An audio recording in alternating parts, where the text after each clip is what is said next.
Meus irmãos e irmãs, estamos nos aproximando cada vez mais da Páscoa do Senhor.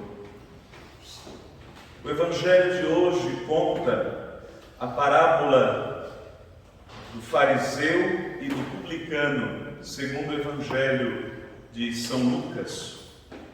Dois homens que vão ao templo para rezar, com duas atitudes diferentes, que nos mostram qual é de fato a vida que agrada, que alegra o coração de Deus. Temos o perfil de um homem justo, de um homem que cumpre com todas as suas obrigações religiosas. Era fariseu em primeiro lugar. Geralmente, por conta dos embates, das discussões entre Jesus e os fariseus, o termo fariseu foi pejorativado, foi entendido como algo negativo. Então, geralmente quando a gente escuta alguém falar de outro, é um fariseu, é um fingido, é um hipócrita. Na verdade, essencialmente, ser fariseu no tempo de Jesus era algo bom. Ser fariseu era alguém que era dedicado ao estudo das Sagradas Escrituras, era alguém que procurava colocar em prática a lei de Moisés. Mas por que o termo fariseu tornou-se pejorativo? Porque Jesus desmascarou por trás daquela vestimenta religiosa que os fariseus traziam, o que estava no interior do coração deles. De alguns deles, podemos dizer assim, certamente não de todos. Este homem era fariseu, ou seja, alguém que tinha conhecimento da Sagrada Escritura, conhecimento da lei, um homem bem formado do ponto de vista religioso. Diz que ele rezava de pé no seu íntimo, agradecendo a Deus, porque ele era um homem honesto. Um homem que jejuava 2 vezes por semana e dava o dízimo de toda a sua renda. No entanto, o que agrada a Deus, vai nos dizer a primeira leitura da profecia de Oséias, não é o sacrifício, mas o amor. Então esse homem jejuava 2 vezes por semana, a lei obrigava uma. Então ele fazia um pouco mais daquilo que a lei exigia. A leitura diz, o Evangelho diz que este homem pagava o dízimo de toda a sua renda. A lei exigia apenas 10%.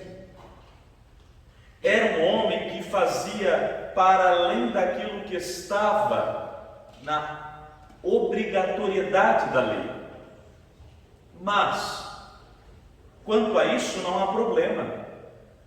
Quanto a isso não há problema algum. A lei manda jejuar 1 vez, ele jejuava 2, não há problema nisso. A lei dizia para devolver 10% de suas rendas em forma de dízimo, ele devolvia muito além disso, toda a sua renda, não apenas 10%. Mas o que o movia? Aqui que está o problema. O problema não é ser fariseu, nem jejuar 2 vezes na semana, nem doar o dízimo de toda a sua renda. O problema é o que o movia: o orgulho, a vaidade, porque na sua oração ele se coloca diante de Deus para louvar a si mesmo. Eu não sou como este cobrador de impostos. Quando o fariseu sobe ao templo para rezar, ele repara que há um cobrador de impostos ao fundo. cobrador de impostos era uma profissão não grata para os judeus. O cobrador de impostos era considerado um pecador público, um inimigo do povo, pelo serviço que prestava ao Império Romano e porque muitos cobradores de impostos enriqueciam ilicitamente com o seu trabalho e, portanto, eram considerados desonestos, corruptos, imorais. Ele nota que há um cobrador de impostos ao fundo do templo, também prezando, e começa a envaidecer-se. Eu não sou como ele. É como se ele dissesse: graças a Deus eu não sou como ele, né? E começa a enumerar os pecados daquele outro irmão. Não sou como os outros homens, ladrões, desonestos, adúlteros, nem como este cobrador de impostos. É como quem vai, desculpem a franqueza, é como quem vai para a igreja e fica reparando os outros. Graças a Deus aqui não acontece. Vai para a igreja reparando os outros e se coloca diante de Deus com uma atitude de soberba. Por que o Evangelho termina dizendo que aquele homem, cobrador de impostos, que possivelmente era desonesto, que possivelmente era ladrão, porque ele saiu justificado, ou seja, perdoado de seus pecados, e porque o outro, que tinha uma vida tão reta, tão santa, tão justa, não, por conta do modo como cada qual se colocou diante de Deus. É claro que Deus não abençoa o pecado, mas Ele olha com amor para o homem pecador, para aquele que se arrepende, para aquele que se humilha. E cada um de nós, sejamos honestos, podemos jejuar todos os dias, podemos doar toda a nossa renda, podemos ser homens e mulheres de oração, mas o quanto isso tem transformado meu coração de tal modo que me coloque não no lugar de Deus como alguém que julga o que o outro é, o que o outro faz ou deixa de fazer, mas como eu me coloco no lugar de Deus, enquanto olha para o outro com misericórdia, reconhecendo a si mesmo, nesta busca incessante de santificação, reconhece a si mesmo como pecador. Quanto mais nós rezamos, jejuamos e ofertamos, isso se tornará tão eficaz quanto reconhecermos que somos pecadores. Era assim na vida dos santos. Quanto mais eles rezavam e ofereciam o sacrifício de suas próprias vidas, tanto mais eles reconheciam o quanto eram pecadores. E por isso, aquele homem pecador saiu daquele templo perdoado, redimido, porque o que ele disse? Em primeiro lugar, ele ficou à distância, ele ficou longe. Diz o texto, ele nem se atrevia a levantar os olhos para o céu. Ele sabia que estava num lugar santo e sabia que estava ali sendo olhado por Deus. Tinha vergonha de dirigir-se a Deus, de olhar para o céu, porque sabia, reconhecia o seu pecado e isso o envergonhava. Depois o texto diz, mas batia no peito. Se lermos com atenção, nós vamos perceber que aqui está o fundamento do ato penitencial da missa. Acabamos de rezar: confesso a Deus Todo-Poderoso e a vós, irmãos e irmãs, que pequei muitas vezes, por pensamentos e palavras, atos e omissões. E o que nós fazemos nesse momento? Por minha culpa, minha tão grande culpa. E a nova edição do Missal Romano fez questão de acrescentar: por minha culpa, 2 vezes, por minha culpa, fazendo esse gesto, minha tão grande culpa, minha culpa. Batia no peito dizendo: meu Deus, tem piedade de mim, que sou pecador. Aqui ele reconhece o seu pecado. Ele se arrepende do que faz e ele sai justificado. É o que precisamos fazer na presença de Deus sempre: nos humilhar na presença de Deus, nos colocar na presença de Deus com tal humildade, a fim de que obtenhamos misericórdia. É o que vamos fazer neste final de semana, nas 24 horas para o Senhor. O Papa Francisco, desde 2016, desde o ano extraordinário da misericórdia, ele convocou a Igreja a sempre, na Quaresma, próximo ao 4º domingo da Quaresma, domingo da alegria, convocou a toda a Igreja a oferecer um dia inteiro ao Senhor. Estas 24 horas para o Senhor, elas têm um tom de penitência, porque durante essas 24 horas, na presença do Senhor, é para nos colocarmos na presença dele como esse publicano, é para nos colocarmos na presença dele de coração humilhado, contrito, arrependido, tendo consciência dos nossos pecados. Nesta altura da Quaresma, da nossa caminhada quaresmal, eu tenho certeza que a consciência viva dos nossos pecados está bastante viva.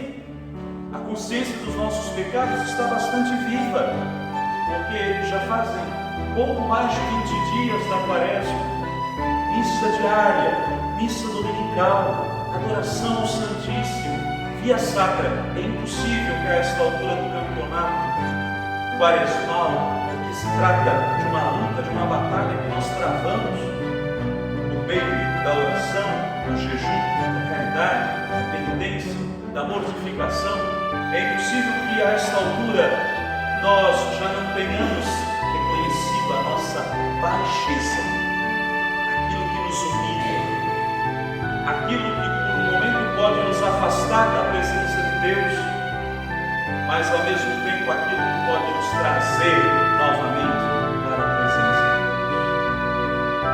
Isso o profeta Oséias diz algo maravilhoso: vinde, voltemos para o Senhor, Ele nos feriu. Durante a Quaresma nós vamos escutando todos os dias, por meio das leituras, por meio da palavra de Deus: eu sou pecador, eu sou pecador, eu sou pecador, eu sou pecador, eu sou pecador, preciso de conversão, preciso de confissão. O que isso significa? Aquilo que Oséias diz: Ele nos feriu.